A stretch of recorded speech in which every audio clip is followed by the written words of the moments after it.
Welcome to the Deep Dive. Today, we're going deep into the world of Francis Bacon, a really fascinating figure in the evolution of natural philosophy and the scientific method. And since you're a philosopher, we'll be sure to unpack his ideas in a way that I think will really resonate with your philosophical background. Our main source for this deep dive is the Stanford Encyclopedia of Philosophy's entry on Francis Bacon. And believe me, it's a real treasure trove of insights. What's always struck me about Bacon is the sheer breadth of his life. I mean, he wasn't just some armchair philosopher, he was deeply embedded in the political landscape of his time, which I think really profoundly shaped his views on knowledge and power. Absolutely. It's like we get two deep dives in one. We get to explore the mind of a groundbreaking philosopher, A&D, the life of a man who had to navigate the treacherous waters of Elizabethan and Jacobean politics. So let's start with a quick sketch of his life. Well, Bacon was born into a very powerful family in 1561. His father was no less than Sir Nicholas Bacon, the Lord Keeper of the Great Seal. So, from a young age, he's rubbing shoulders with the elite, witnessing firsthand the interplay of power and knowledge. He receives this top-notch education at Cambridge and Gray's Inn, immersing himself in the intellectual currents of the time. So he's got this very privileged upbringing, a front row seat to all the machinations of power, and a really solid grounding in the classics. Sounds like the perfect recipe for a successful political career. And that's exactly what he pursues. He rises through the ranks, becoming a member of Parliament, Queen's Council, and eventually Lord Chancellor under King James I. And here's where things take a dramatic turn. He was hit with some corruption charges and fell from grace. It's a stark reminder that even the most brilliant minds can be susceptible to the temptations of power. It's almost Shakespearean, isn't it? This rise and fall, this interplay of ambition and intellect. It makes you wonder how this experience might have influenced his philosophical work, especially his critique of traditional schools of thought. I think the connection is undeniable.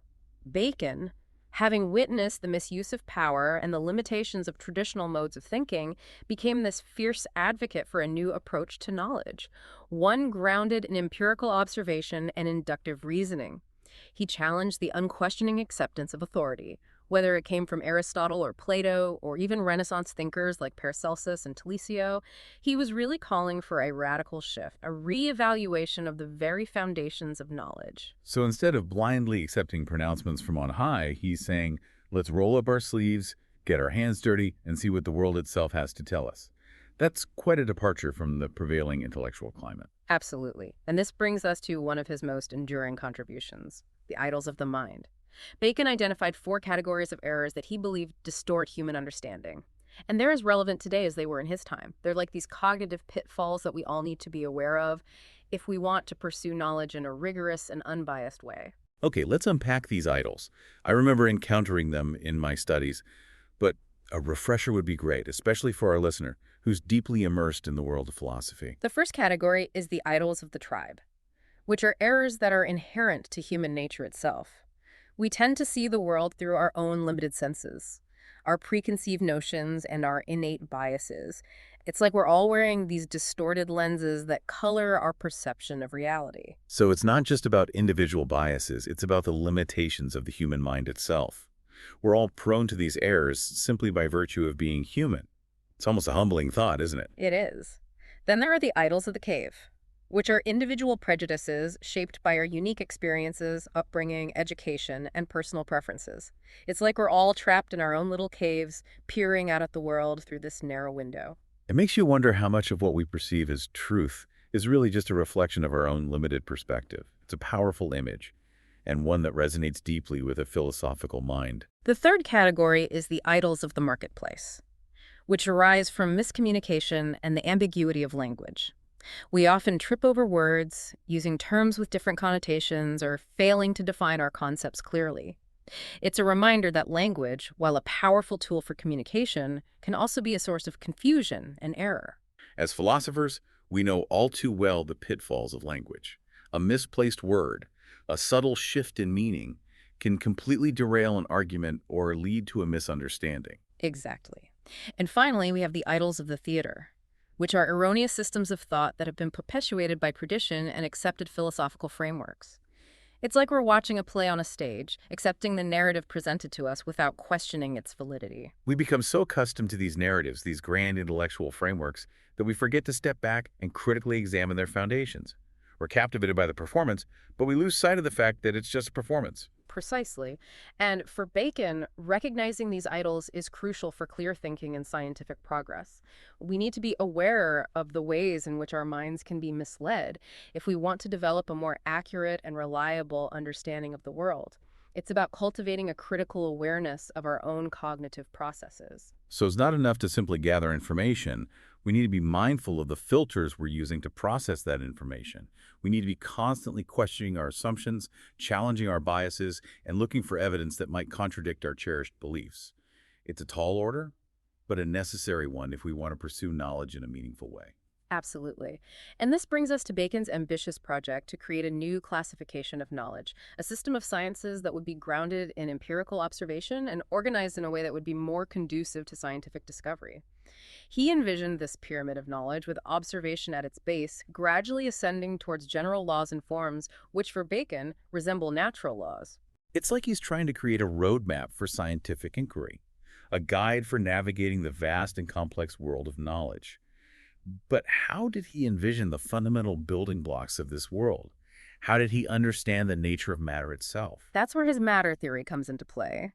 He drew on elements of atomism, but he also incorporated a concept of active spirits that drive natural processes. He even proposed this quaternion theory, attempting to explain both celestial and terrestrial phenomena through the interaction of four basic elements. It's an intriguing blend of ancient and contemporary ideas, reflecting the intellectual ferment of his time. It sounds like he's trying to reconcile the insights of the ancients with the emerging discoveries of the new science. He's not simply rejecting the past, he's trying to build upon it, to synthesize it with the new knowledge that's emerging through observation and experimentation. It's quite a complex undertaking. It is. And it highlights the fact that scientific understanding is not a static entity. It's a constantly evolving process, a dialogue between the old and the new, a continuous refinement of our models of the world. Now, of course, we can't talk about Bacon without mentioning his magnum opus, the Instauratio Magna, or the Great Instauration. It was intended to be this comprehensive reform of knowledge, a monumental work that would encompass everything from the divisions of the sciences to the phenomena of the universe. He planned for it to have 6 parts, each building upon the last. He even envisioned this new philosophy based on his inductive method and outlined a ladder of intellect to guide the process of discovery. It was an incredibly ambitious project, a real testament to the scope of his intellectual vision. Sadly, it remained unfinished. But even in its incomplete form, it had a profound impact on the development of scientific thought, especially the section titled Novum Organum, which focuses on his revolutionary scientific method. And that's where we'll pick up when we return. We'll delve deeper into the intricacies of Bacon's inductive method, exploring how he proposed to move from particular observations to general principles, and how his ideas laid the groundwork for the scientific method as we know it today. So before the break, we were talking about Bacon's inductive method, which really revolutionized scientific thinking.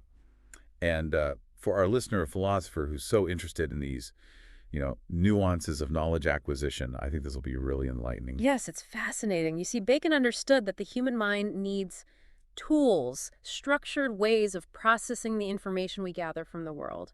Observation and experimentation alone aren't enough. And that's where his tables of discovery come into play. He wasn't advocating for haphazard data collection, He was calling for a systematic and rigorous approach. I think these tables will resonate with our listener. They might seem technical at first, but I think they really get to the heart of how we build knowledge. So let's take a closer look. Absolutely. Bacon proposed 3 main types of tables: tables of presence, tables of absence, and tables of degrees. Tables of presence involve listing instances where the phenomenon we're investigating is present. So, for example, if we're studying heat, we'd list all the things that generate heat: the sun, fire, friction, certain chemical reactions, and so on. We'd aim for a thorough catalog. So it's like creating a comprehensive inventory of all the places where heat shows up. It's about being meticulous in our observations and not letting anything slip through the crack. Exactly. Then we have tables of absence, where we list instances that are similar to those in the tables of presence but lack the phenomenon. So we might list things that are bright like the sun but don't generate heat, or things that involve friction but remain cold. So we're looking for crucial differences, the points of contrast that might reveal something about the nature of heat itself. What makes it distinct? What are its essential qualities? Precisely. And finally, we have tables of degrees, which focus on variations in the intensity or degree of the phenomenon. So we might note that some fires are hotter than others, or that the amount of heat generated by friction varies depending on the materials involved. So these tables highlight the importance of these subtle gradations in nature. It's not just present or absent. There are these degrees, variations that can offer crucial insights. That's a key point. Now, what's crucial here is that Bacon's tables aren't just about passively collecting data. They're about actively analyzing that data, looking for patterns, correlations, and most importantly, exceptions. Right, this is where his emphasis on negative instances really shines. It's those exceptions that often challenge our assumptions and force us to refine our understanding. Absolutely. Bacon understood that confirming instances, those that support our hypotheses, are important, but they can be misleading. We might be tempted to cherry-pick evidence that fits our preconceived notions. It's a trap we all fall into, especially when we're really invested in a theory, so we need to be vigilant about challenging our own biases. That's why negative instances are so crucial. They force us to confront the limitations of our hypotheses, to reconsider our assumptions and refine our understanding. It's through this process of falsification, of testing and refining our ideas, that we can get closer to a more accurate representation of the world. So it's not just about finding evidence that supports our ideas, but also actively seeking out evidence that might challenge them. A much more rigorous and demanding approach to knowledge acquisition. It is. And for Bacon, this process of inductive reasoning, of moving from particular observations to general principles, wasn't just some abstract intellectual exercise. It was about gaining a deeper understanding of the world, yes, but also about harnessing that understanding for practical purposes. Right. This brings us back to that idea that knowledge is power, something Bacon so famously articulated. It's not just about contemplation, it's about action, about using our understanding to improve our lives and shape the world around us. Exactly. For Bacon, knowledge and power were inextricably linked. He believed that by understanding the causes of things, the underlying principles that govern the natural world, we could harness those principles for our own benefit. And this is where Bacon's vision of science as a force for social progress comes in. He didn't see science as a purely intellectual pursuit. He saw it as a tool for improving agriculture, medicine, even governance. He envisioned a world where scientific knowledge would be used to solve practical problems and enhance human well-being. Yes, his utopian work, New Atlantis, exemplifies this vision. He portrays a society that is structured around the pursuit and application of knowledge, for the common good. Scientists are these respected figures, research is generously funded, and new discoveries are celebrated as achievements that benefit all of humanity. It's a compelling vision, and one that resonates with many scientists and philosophers today. It really raises the question of how we can structure our societies to foster scientific progress and ensure that its benefits are shared by all. Absolutely. Bacon's ideas challenge us to think about the role of science in society, their relationship between knowledge and power, and the responsibility that comes with using our understanding of the world to shape our future. But it's important to acknowledge that Bacon's legacy isn't without its complexities. Some critics argue that his emphasis on these practical applications of knowledge, this focus on using science to gain dominion over nature, has contributed to a worldview that sees the natural world as something to be exploited rather than respected. That's a valid point. Bacon was writing at a time when the relationship between humans and nature was undergoing this profound shift, and his ideas, while revolutionary in many ways, also reflect the anthropocentric biases of his era. So it's crucial to read his work with a critical eye, recognizing both its brilliance and its limitations. It's a reminder that even the most insightful thinkers are products of their time, and that the pursuit of knowledge should always be accompanied by a sense of humility, an awareness of our own biases, and a willingness to engage with different perspectives. I agree. And I think that brings us nicely to the final part of our deep dive. When we return, we'll explore Bacon's lasting impact on science and philosophy, and how his ideas continue to shape our understanding of the world today. Welcome back. As we kind of shift our focus to his legacy now, I'm struck by how much of Bacon's thinking is still with us today in how we approach science. Yeah, his influence is undeniable, right?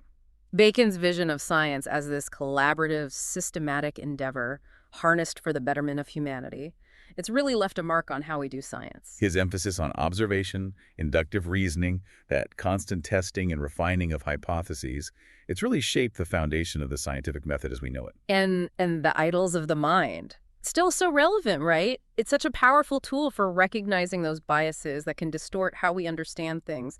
Even for someone steeped in philosophy like our listener, it's a reminder to always be vigilant in the pursuit of knowledge. It really is.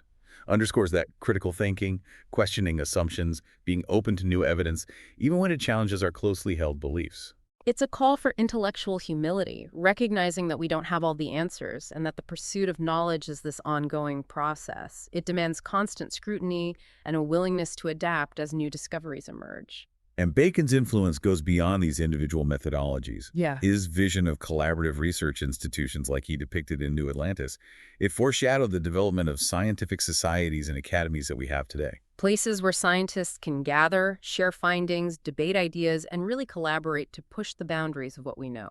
A model that has proven incredibly successful, fostering innovation and a real cross-fertilization of ideas across disciplines. A real testament to the power of Bacon's vision. But, and we touched on this before, his legacy is complex. There's the argument that his focus on the practical applications, on gaining power over nature, well, that's contributed to a more exploitative view of the natural world, hasn't it? We have to consider that, right? Bacon was writing during a time when humanity's relationship with nature was changing. And his ideas, even though they were revolutionary in many ways, they also reflect those biases of his era. It's crucial to read his work with a critical eye, seeing both the brilliance and those limitations. It reminds us that even the most insightful thinkers are products of their time, and that pursuing knowledge should always be done with a sense of ethical responsibility. Recognizing how interconnected we are with the natural world, we have to use our understanding wisely. I agree. Bacon's contribution to the scientific revolution, it's undeniable. His ideas ushered in a new era of scientific inquiry, grounded in observation, experimentation, and this relentless pursuit of truth. He was a visionary, a real advocate for the power of knowledge. And his legacy, it continues to shape how we approach science and philosophy even today.